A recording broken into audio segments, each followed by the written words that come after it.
Welcome back to the deep dive. Today, we're getting into something really fascinating. It's this convergence of disciplines, really.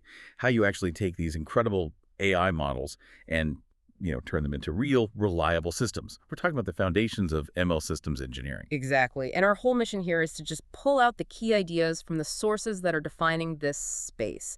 And we're not talking about dreaming up the next big algorithm. This is all about the, let's say, the practical side of things. How do you engineer a system that's robust, efficient, and most importantly, scalable Whether it's running in some giant data center or on a tiny little chip. on any hardware?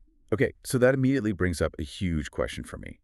What is the fundamental difference for a system engineer between building, say, a traditional app for a bank and an ML system? That's the absolute core distinction. Because that banking app is deterministic, right? Yeah. It just follows rules that were explicitly coded. It follows explicit instructions. If A happens, the system does B. It's, predictable. But machine learning systems are probabilistic. Fundamentally, their behavior doesn't come from a rule book. It sort of emerges from all of the statistical patterns it finds in the data. Which means the second that data changes, the system's behavior changes. So you're not engineering something that just executes. You're engineering something that learns and adapts. It sounds a lot harder. It's a completely different challenge. And, that helps you understand how we even got here. The early AI, the symbolic stuff like student or myCine, they were basically attempts to write a giant rule book. To manually code all of human knowledge. Yes, and they broke. They couldn't handle the complexity of the real world. Because real life doesn't follow a neat set of rules. It really doesn't. The breakthrough was the modern ML revolution, around 2012 with AlexNet. It was this perfect storm of three things coming together. You had huge data sets like ImageNet, you had new algorithmic breakthroughs, and then the hardware to run it on. Things like the NVIDIA GTX 580 GPU. That perfect alignment of data, math, and silicon. Yeah. That's what changed the game. Okay, so let's talk about failure, because this sounds like where the real engineering nightmare starts. If my banking app breaks, it crashes. I get an error. It's obvious. What happens when an ML system goes wrong? And this is the part that's really terrifying. ML systems can suffer from what we call silent performance degradation. It doesn't crash. It doesn't throw up an alert. It keeps running, keeps making predictions. But the predictions are getting worse and worse over time. Exactly. The accuracy is just eroding away, and nobody knows. So the system is basically failing in slow motion without raising a single red flag. What causes that? The sources really point to two main culprits. The first and biggest one is data drift. It's this gradual change in the statistical properties of the data the model sees. Think about it like a model trained on shopping habits before the pandemic. Yeah. And the pandemic hits. And the entire world of data it was trained on is now irrelevant. It's completely different. Or, a simpler example is a sensor. Maybe seasonal changes in humidity slowly change its readings over time. The model doesn't know. It just keeps on making predictions based on an outdated reality. So you have to constantly monitor the world itself, not just whether the software is running. It's a much bigger monitoring problem. Okay, so with that challenge in mind, how do people actually build these things in the real world? Yeah. I mean, when you look at deployment, it's not one size fits all, right? Yeah. There's a whole spectrum of architectures. A whole spectrum. You can really break it down into four main paradigms. At the very top, where you have the most power, is Cloud ML. This is all about centralized, massive, hyperscale data centers. It's where you train the really big models. Think GPT-3. I remember seeing the compute numbers for that. It was mind-boggling. It was. The sources say it took something like 3,640 petaflop days of compute. It's an enormous cost in energy and infrastructure. And that's why you accept higher latency there, maybe 100 to 500 milliseconds. You're trading speed for sheer scale. But when you can't make that trade, when you need speed, you move to Edge ML. This is for anything that needs real-time interaction. An autonomous car, for example, needs a response time under 10 milliseconds for something like emergency braking.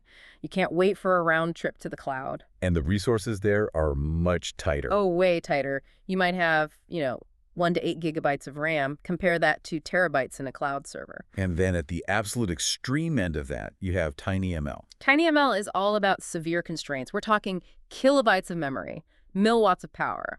But the trade-off lets you do amazing things. You can have a device run for, say, 1 to 10 years on a single coin cell battery. That efficiency is staggering.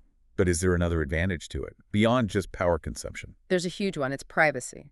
The biggest advantage of TinyML is what you could call privacy through physical data confinement, the raw data from the sensor. It never leaves the device. So there's no network, no cloud. The inference happens right there. Right there. It's a privacy guarantee that even the best encryption can't really offer. So the big takeaway here is that any successful modern system is probably a hybrid. Absolutely. They mix and match these paradigms. A perfect example is a virtual assistant, like an Alexa or Siri. The wake word detection. Hey Siri, that's TinyML. The model is less than a kilobyte. It uses almost no power. But the second it wakes up, It hands off the complex part, the actual language understanding, to the Cloud ML backend. That part needs a model that's gigabytes in size. so you only pay that massive compute cost when you actually need it. Yeah. Okay, but to make any of this work, we have to talk about the hardware. And that brings us right to this concept of the AI memory wall. Yes. And this is such a critical insight for any engineer in this space.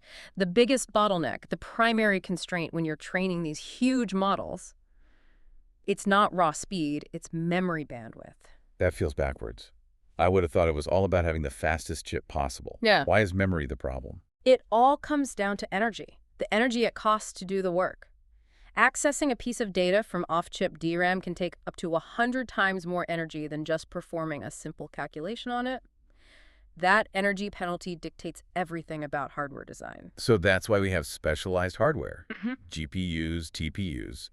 They're designed specifically to minimize that expensive trip to and from memory. Exactly. And they focus on one operation above all else, matrix multiplication, because that one thing accounts for 60 to 90% of all the time spent during training. So how do engineers actually get around this memory wall? What are the strategies?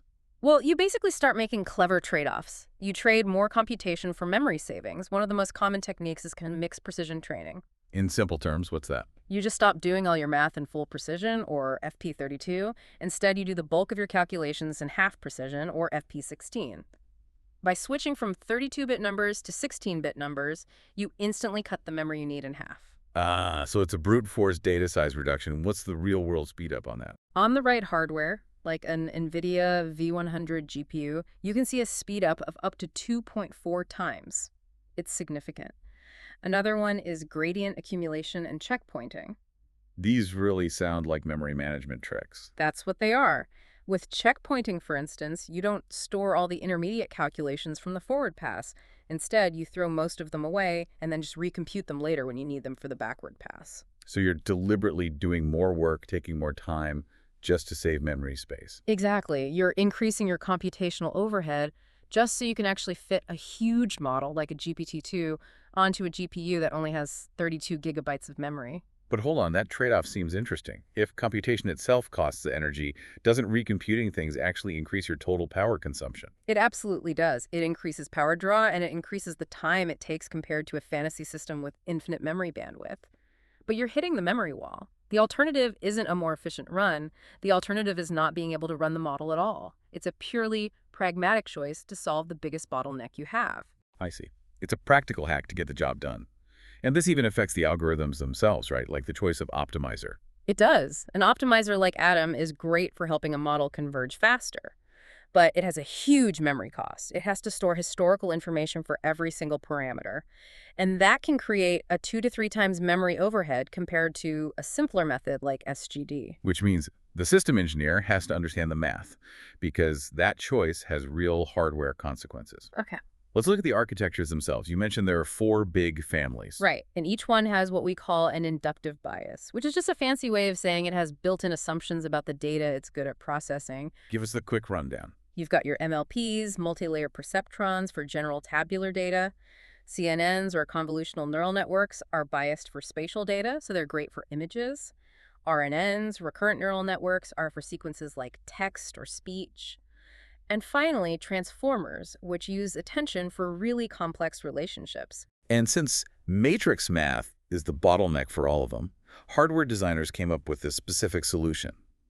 This is where systolic arrays come in. Systolic arrays are the key. They're at the heart of hardware like Google's TPUs. Imagine a grid of tiny processors. Data flows through them rhythmically from one to the next, like a pulse. Almost like a conveyor belt for data. That's a great way to put it. And the benefit of that structured movement is something called operand reuse. It means a single piece of data gets used for many different calculations while it's still inside the super fast local memory. You avoid making that expensive trip back to the main DRAM as much as possible. It's the physical solution to the memory wall problem. And then sitting on top of all this hardware, you have the software frameworks, Yeah. and they have their own philosophies. They do. You often hear a contrast between PyTorch, which is seen as more research first. It's very flexible, very dynamic. And then TensorFlow, which has historically been more production first. It emphasizes things like static graphs that you can optimize for massive scale. And for those extreme tiny ML cases, you need even more specialized versions. Oh, absolutely. Look at something like TensorFlow Lite Micro. To get the library small enough to fit on a microcontroller, they have to strip it down. The full TensorFlow has maybe 1,400 operations it can do. TensorFlow Lite Micro has about 50. Wow, that's an extreme trade-off. Yeah. It really highlights that this whole field is about balancing what a model could do with what a system can actually support. That's it, exactly. We've gone all the way from the abstract problem of probabilistic systems down to the nitty-gritty of memory bandwidth and hybrid architectures. It seems like the core principle running through all of this is holistic design. You can't just optimize one piece. True efficiency only happens when the architecture, the data, the software, and the hardware are all designed together to fit the specific constraints of the environment. The constraints define the entire field.